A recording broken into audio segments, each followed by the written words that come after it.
अपनी राजनीतिक पारी की शुरुआत करेंगे रॉबर्ट वाड्रा।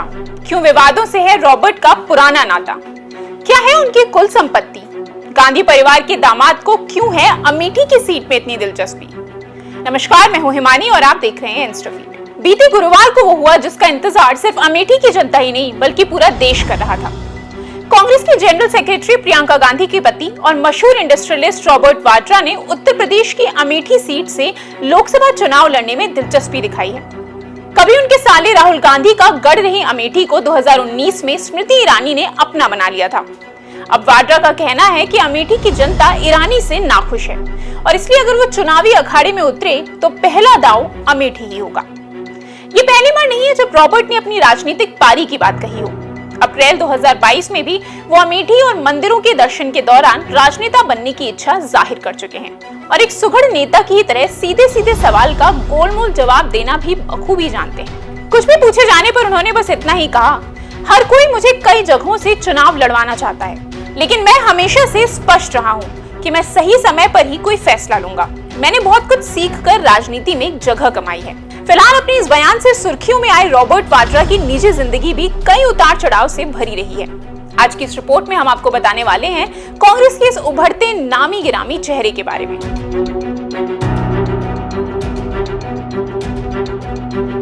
18 अप्रैल 1959 को पैदा हुए रॉबर्ट के पिता राजेंद्र उत्तर प्रदेश के मुरादाबाद जिले में रहने वाले एक पंजाबी परिवार से ताल्लुक रखते थे।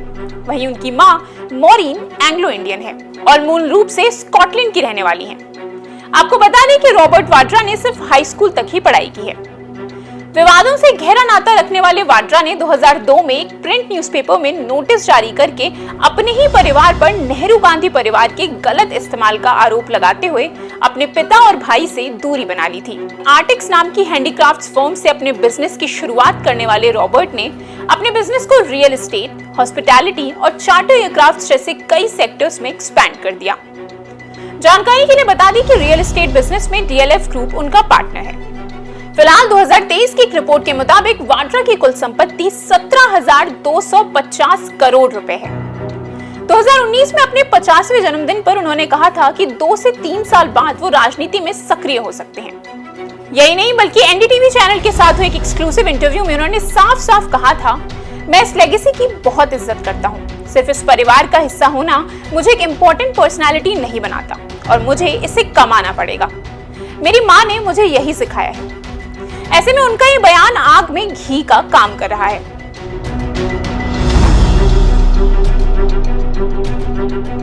पॉलिटिक्स में कोई बैकग्राउंड ना होने के बाद भी 2012 में अन्ना आंदोलन के दौरान विपक्षी पार्टियों ने उन पर भ्रष्टाचार के कई आरोप लगाए।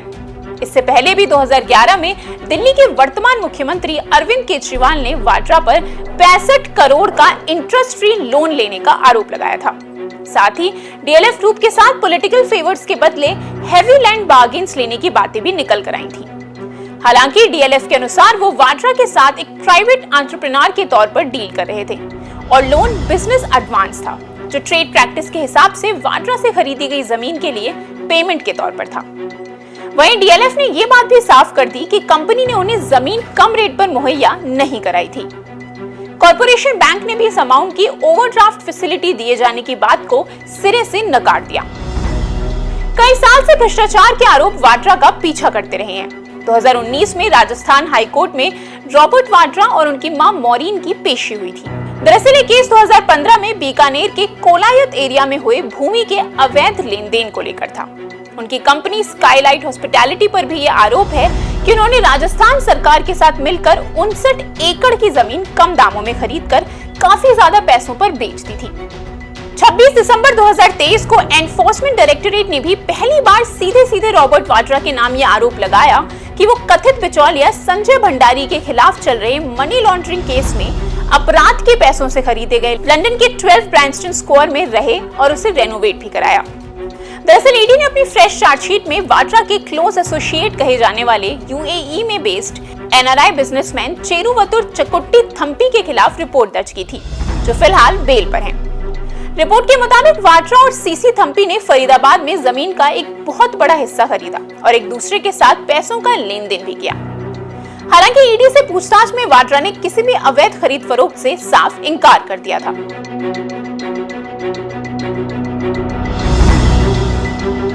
बता दें कि रॉबर्ट का अमेठी से नाता 25 साल पुराना है। जी हाँ, 1999 में बीवी प्रियंका के साथ उनका पहला पॉलिटिकल कैंपेन अमेठी में ही था। 15 सालों तक अमेठी पर चुनावी जीत हासिल करने वाले गांधी परिवार के चश्मोचिराग और तत्कालीन कांग्रेस अध्यक्ष राहुल गांधी को बड़ा झटका लगा 2019 में, जब स्मृति ईरानी ने 55,120 वोटों से उन्हें शिकस्त दी। ऐसे समय में जब कांग्रेस पार्टी मुट्ठी भर राज्यों तक सीमित रह गई है, अमेठी जैसी सीट पर अपनी पकड़ वापस हासिल करना उनके लिए बेहद जरूरी हो चुका है। हालांकि राहुल गांधी ने केरल के वायनाड से जीत के झंडे जरूर गाड़े और यही वजह है कि अमेठी से उनकी दावेदारी को लेकर उठी आवाजों के बीच भी उन्होंने एक बार फिर वायनाड का ही दामन थामा है। पहले 2014, फिर 2019 और अब 2024 में भी बीजेपी की तरफ से स्मृति ही अमेठी की दावेदार बनकर उभरने वाली हैं।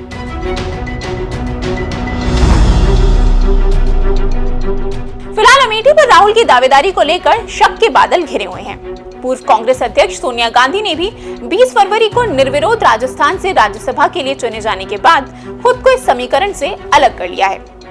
ऐसे में कहा जा रहा है कि पार्टी रॉबर्ट वाड्रा को अमेठी और प्रियंका गांधी को रायबरेली से लड़वाकर वोटर्स को पति पत्नी का धुआंधार कॉम्बो दिखा सकती है।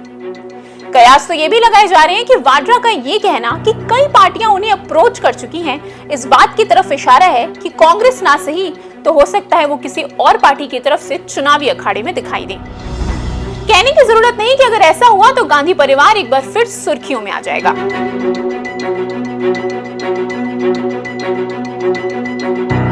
रॉबर्ट वाड्रा के इस बयान के बाद बीजेपी की तरकश से निकले कई जुबानी तीर। BJP national secretary Manjinder Singh Sirsa ने मौके पर चौका मारते हुए वाड्रा की उम्मीदवारी को गांधी परिवार से जोड़ दिया। वो बोले, इस बयान से ये बात तो साफ है कि कांग्रेस परिवारवाद से बाहर नहीं आ सकती। गांधी परिवार के दामाद होने के अलावा रॉबर्ट वाड्रा क्या हैं जो लोग उनसे कुछ उम्मीद करें? कौन सा सर्टिफिकेट है उनके पास? वहीं दूसरी तरफ बीजेपी सांसद लहर सिंह सिरोया ने एक्स पर पोस्ट किया, अमेठी की सीट से रॉबर्ट वाड्रा की उम्मीदवारी की चाहत मुझे एक कहावत की याद दिलाती है कि जब हाथी दलदल में फंसा होता है तो एक मेंढक भी उसे लात मारकर चला जाता है। कांग्रेस की भी फिलहाल यही दशा है। बहरहाल 20 मई को अमेठी में 5वें चरण का मतदान सुनिश्चित किया गया है। ऐसे में कांग्रेस की इस चहेती सीट पर कौन काबिज होगा, ये तो आने वाला वक्त ही बताएगा।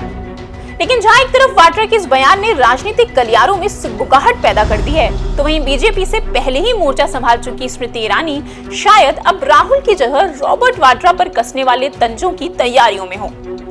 फिलहाल ये लड़ाई सिर्फ रॉबर्ट और स्मृति की नहीं बल्कि साख और स्थिरता की है, जहां एक गलत दांव बाजी पलट देगा। फिलहाल लोकसभा चुनाव से जुड़ी हर खबर पर है इंस्टा फीड की नजर। बने रहें हमारे साथ और प्रेस कर लें हमारा बेल आइकन।